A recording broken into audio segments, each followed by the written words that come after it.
7 de la mañana con 5 minutos. El gobierno anunció, entre otras medidas, un recorte en el presupuesto que alcanzaría los 4.000 millones de dólares en estos rubros. Fue entonces el momento de los anuncios, de los recortes. 980 millones de dólares en masa salarial, 400 millones en bienes y servicios, 1.300 millones en gastos de capital y 1.300 millones más en renegociación de deuda. En total, 3.980 millones de dólares. El ministro de Economía y Finanzas, Richard Martínez, nos acompaña esta mañana. Bienvenido y gracias por estar con nosotros. Buenos días, Estefanía. Un saludo a la audiencia. Buenos días también. Estábamos viendo el desglose. Esperan estos recortes por 4.000 millones de dólares. Usted anunció que habían recibido ya 1.400 millones por organismos multilaterales, 200 más últimos en los 2 últimos días, lo que estarían por llegar 6.000, 7.000, quizás algo más. Pero las pérdidas anunciadas con esta crisis superan los 8.000 millones de dólares y ya teníamos un déficit de 4.000. Solo ahí, ministro, sumamos 12.000. Para lo que nos falta, ¿estos ajustes podrían estar recién empezando? Stephanie, más allá del ajuste, lo importante es la visión de los anuncios del presidente y voy a referirme concretamente a su pregunta.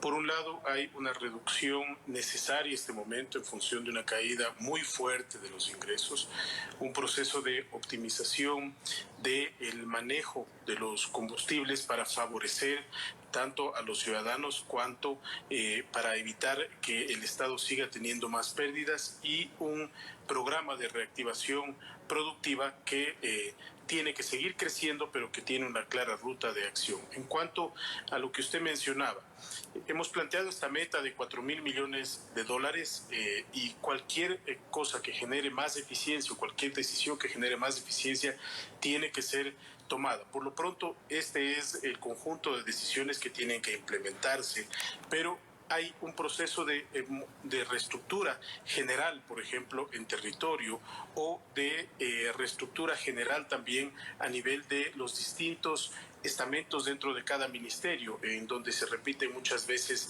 funciones, en donde se duplican muchas veces cierto tipo de actividades, y ese es un proceso natural que hay que seguir. Lo que sí es importante comprender es que este proceso terminará finalmente en un Estado mucho más eficiente, un Estado mucho más ajustado a la realidad nacional y que tenemos que ahorrar en estas circunstancias. Estamos recibiendo un golpe brutal por el lado de los ingresos. No hay ingresos petroleros, estimamos que cierren en cerca de 520 millones este año, es decir, una pérdida de 2.700 millones de dólares.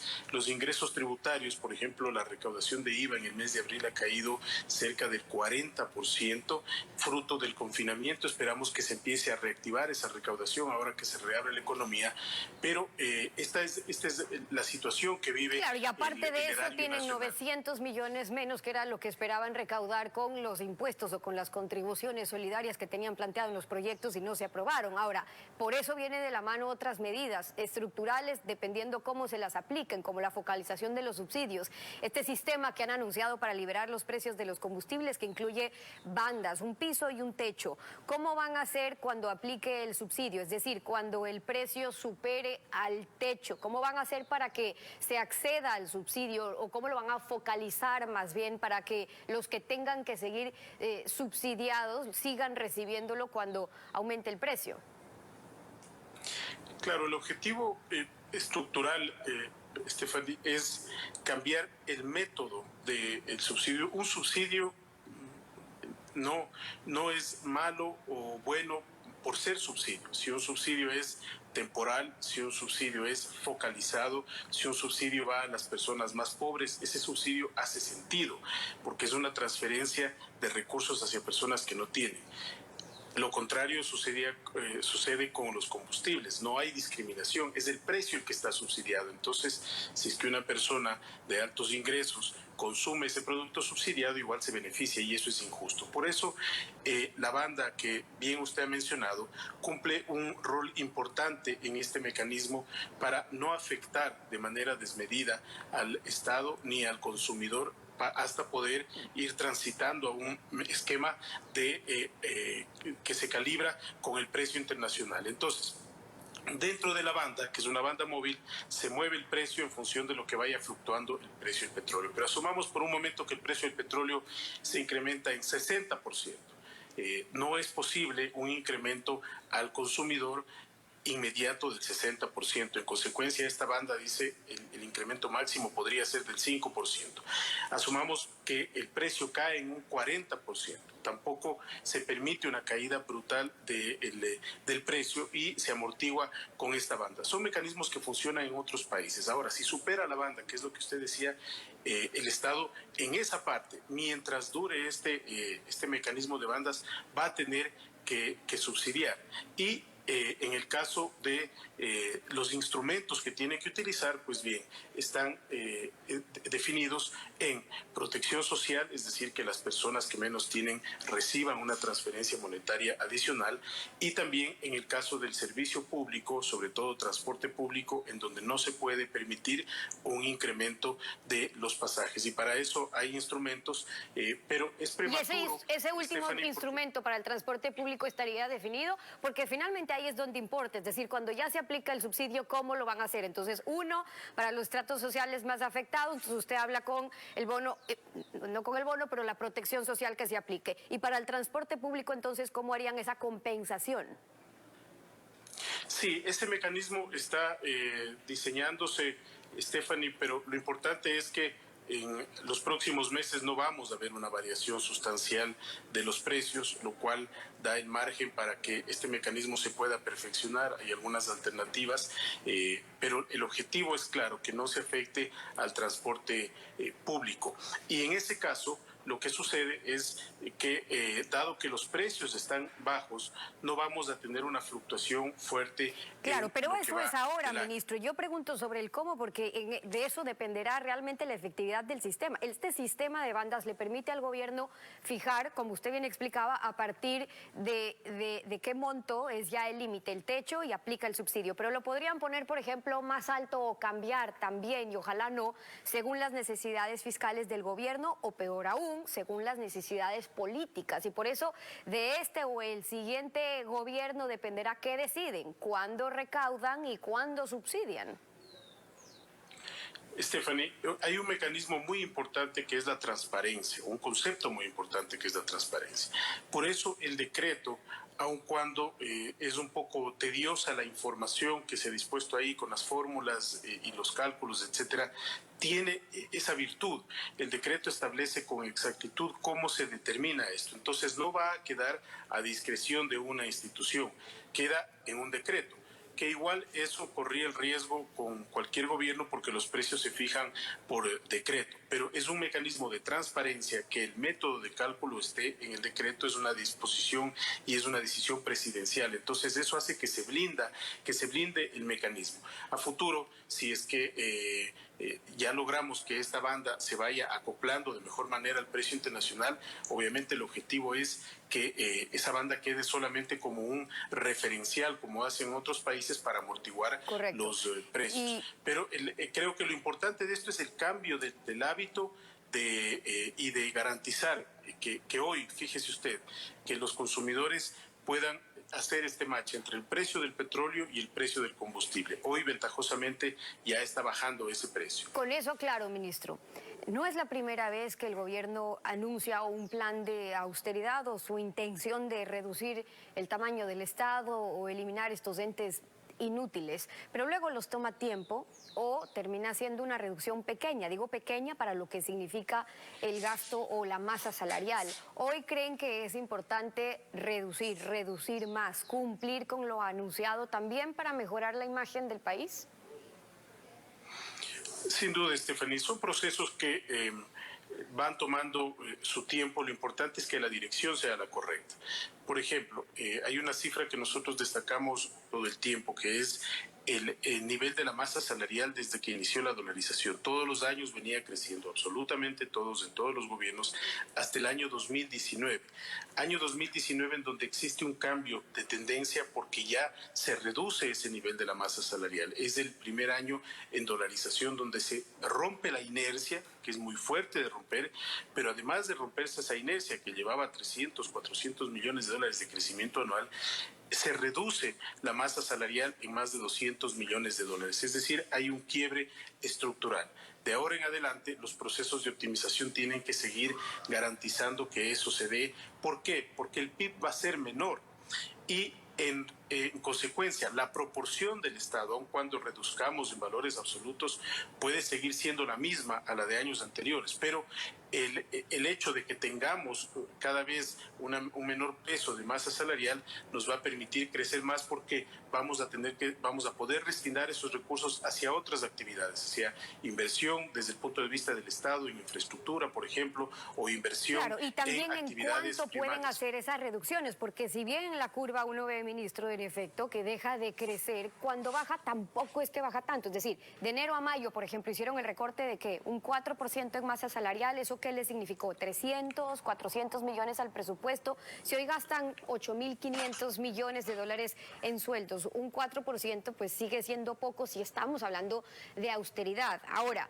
si son 900 millones los que esperan reducir con las medidas que usted ha anunciado, al reducir la jornada laboral también de los servidores públicos, bajar en ese caso de aquellos trabajadores en un 16% el sueldo de ellos, ahí estaríamos hablando de una reducción de ¿qué? En lo que planifican, ¿un 10%? ¿Esa es la mayor reducción que se podría lograr en las condiciones actuales?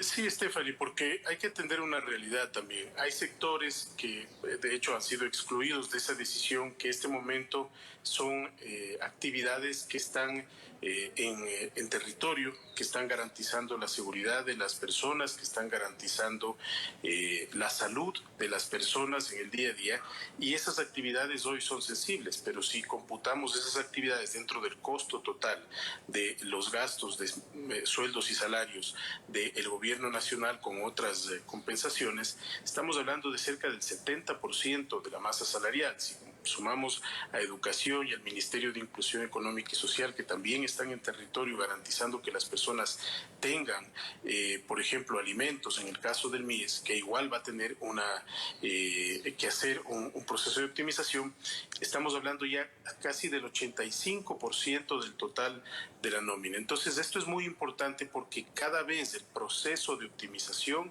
es mucho más complejo. Por eso es que la decisión no solamente está apuntando a la masa salarial, sino también a bienes y servicios, a otro tipo de transferencias, a los temas de endeudamiento externo para liberar recursos para la caja fiscal y poder redestinarlos no solamente a la alimentación y salud de las personas, pero también a esta nueva fase de reactivación productiva, es decir, una reapertura de la economía que viene acompañada de dos grandes elementos. El primero, el acuerdo entre las partes, y el segundo, los créditos preferenciales para que las MIPYMES particularmente puedan subsistir ante esta época compleja, porque se van a topar con una menor demanda. Aun cuando abran los negocios, la demanda de muchos productos y de muchos servicios ya cambió. Por eso no los va a créditos ser y la cómo se misma en apliquen 2 o es 3 años. indispensable, pero usted decía, por eso es que tuvieron que acompañar con otras decisiones, eliminaron, por ejemplo, estas 7 empresas públicas y con eso esperan ahorrar unos 230 millones, pero también eliminaron el servicio de contratación de obras, el SECOP, el de gestión inmobiliaria, que es inmobiliar, pero alguien tendrá que hacer ese trabajo. ¿Cómo está previsto, ministro, para que no sea solo que esta institución absorbe a la otra, cierre, nos cambiamos de edificio sin mayor luego reducción de personal, sueldos u optimizaciones, que es lo que se busca? Sí, hay instituciones que se suprimen completamente y al suprimirse, pues esas partidas se dan de baja, los pasivos también se dan de baja y entran en un proceso de liquidación otras empresas públicas. Entonces, el objetivo es justamente, como usted señala, que procesos de fusión o de optimización o de liquidación no lleven a un cambio meramente cosmético, sino que sea una reducción real del peso que llevan esas instituciones del Estado. En el reporte muy bien se describía todas las empresas públicas que tienen mayores gastos que ingresos. Esos gastos al final del día los termina asumiendo el presupuesto general del Estado a través de transferencias que le hace a esas instituciones. Y hay actividades que, insisto, no van a regresar a la normalidad incluso después de algunos años. Entonces, es mejor hacer el corte del desangre hoy para evitar que sigan acumulando más números negativos y garantizar que le presionen menos al presupuesto general del Estado. ¿Cómo hacerlo? En el caso de algunas instituciones, como usted mencionaba, por ejemplo, SECOV, entiendo que que es una de las preocupaciones, el proceso determina un cierre completo de la institución, digamos, una cierre de la institución, y en las empresas públicas lo que se está haciendo es que los ministerios rectores se encarguen del proceso de liquidación. Esa liquidación tiene que ser una liquidación eficiente para garantizar también algunos servicios mínimos, por ejemplo, en el caso de TAME, rutas que hoy operan solamente TAME y que no podemos tampoco dejar en inhabilitación porque tienen un beneficio directo a la ciudadanía. Para seguir garantizando esas rutas. Ahora, ministro, la gente está pendiente de cómo van a direccionar, bajo qué requisitos para las microempresas, sobre todo que puedan acceder a estos préstamos que han anunciado. Algunos lo anunciaron a través del Banco del Pacífico, por ejemplo, 5% de interés, 36 meses plazo. ¿Quiénes y cómo? Sí, a ver, este es un tema muy importante. El programa Reactívate Ecuador, así lo hemos denominado, tiene un total de 1.150 millones de dólares identificados ya, de los cuales 500 van a ir a un fideicomiso público, que es el que empieza a operar a partir del 25 de mayo. Esos 500 millones, 300 ya están disponibles, que es de los recursos que han llegado del exterior, 200 van a ser parte de los nuevos desembolsos que vamos a ir recibiendo.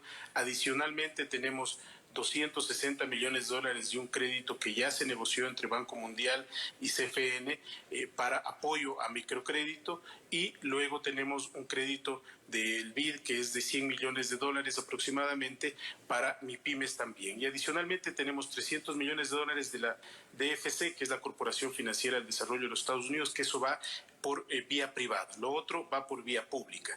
Entonces, en este fideicomiso inicial que mencionaba, lo que se hace es entregar esta posibilidad de que tanto bancos como cooperativas públicos y privadas, los bancos públicos y privados puedan entregar los créditos preferentes a las personas. A partir del 25 de mayo inicia Banco del Pacífico, que es el primero en sumarse, pero esperamos que se vayan sumando otras entidades financieras. Entonces, las condiciones del crédito: tasa de interés del 5%, plazo de 36 meses y periodo de gracia de 6 meses. ¿Para qué está destinado el recurso? Para sostener la nómina o para cubrir gastos operativos.